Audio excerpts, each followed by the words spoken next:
যে কোনো জিনিস অল্পতেই সন্তুষ্ট থাকা দরকার। কেন এই কথাটা বললাম, চলেন ভিডিওটা শুরু করা যাক। হ্যালো এভরিওয়ান, আসসালামু আলাইকুম। কেমন আছেন? আশা করি অনেক অনেক ভালো আছেন। তো যাই হোক, আমি এই যে আমার ছাদ বাগানের কথাই বলি যে আমি যতটুকু নিই আলহামদুলিল্লাহ, অল্প অল্প জিনিস নিই, তারপর কোনো একটা শান্তি আলাদা, অল্প জিনিসের শান্তি বেশি আমি জানি। তো যাই হোক, এই দেখেন আমার এই গাছে ধনিয়া পাতা আজকে একবারে সব উঠাই নিলাম। দেখেন দুইটা টবে কোনো অনেক ধনিয়া পাতা হয়েছিল মাশাল্লাহ দিলে। আপনাদের সাথে কোনো আমি শেয়ারও করেছি, অনেক ধনিয়া পাতা তুলছি কয়েকদিন ধরে। তো ধনিয়া পাতা ফাইনালি কলম সব উঠে নিয়েছি। আর এই বিলাতি ধনিয়া পাতা কলম ভিতরে আমি ছোটো ধনিয়া পাতা দিয়ে দিছিলাম। তো এগুলো কলম একবার অনেক হয়েছিল, পরে আজকে পরিষ্কার করে দিলাম সব উঠাইয়া। আর আবার মানে উঠানো কারণ আছে, সব উঠাইলাম হলো আমি আবার এই ধনিয়া পাতাগুলো হলো আবার লাগাই দিব। ধনিয়া পাতা ধনিয়াগুলো রেডি করছি, এর জন্য হলো আজকে একবারে পাতলা করে দিয়েছি, একবারে মানে পাতাগুলো নিয়ে ভর্তা করে দিব আজকের জন্য।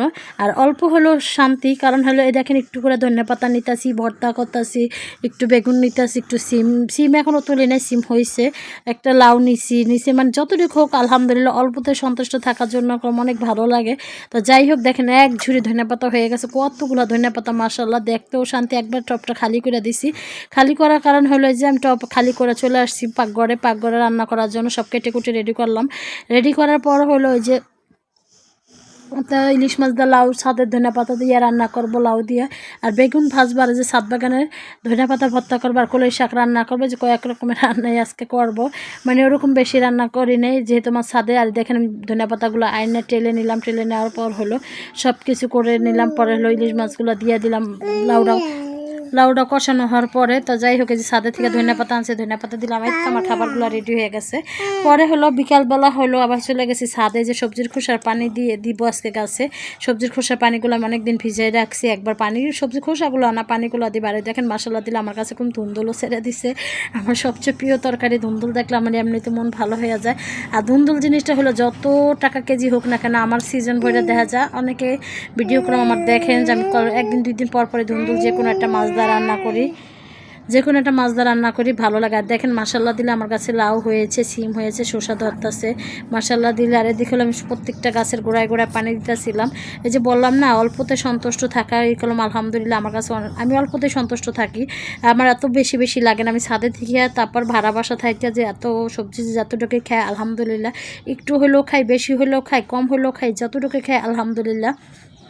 দেখেন আমার ছোট্ট একটা মানে সিম গাছে তো জাংলার দরকার, এটা তো সবাই জানেন, কিন্তু রডের সাথে বাইয়া যতটুকু হয়েছে অতটুকু আলহামদুলিল্লাহ একদিনে খাওয়া চলে যাবে, একদিন না দুই দিনে খাওয়া চলে যাবে মনে হয়।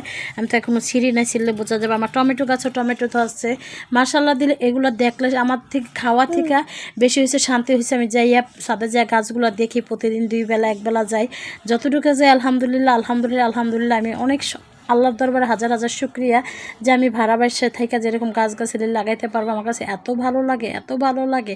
তা যাই হোক, এদিকে হলো দেখেন পরিষ্কার করে রাখি করলাম, ছাদটা সবসময় ঝাড়ু দিয়ে রাখি দুই একদিন পর পরে। আর এই দেখেন সুন্দর হইলো, কত কিছু হয়ে গেছে মাশাল্লাহ দিলে। এদিকে যে একটা মরিচের চারা লাগাই দিলাম, পেঁয়াজের চারা, এই চারা সব চারাই আছে মাশাল্লাহ দিলে।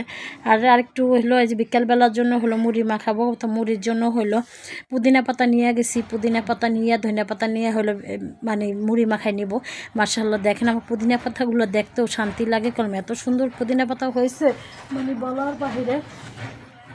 তা যাই হোক, ধনিয়া পাতা পুদিনা পাতা সব কিছু নিয়ে রাখছি। বিকালবেলা আমার হাজব্যান্ড রাত্রে আসছে, পরে ভাইজে মুড়ি মেখে দিয়েছিলাম।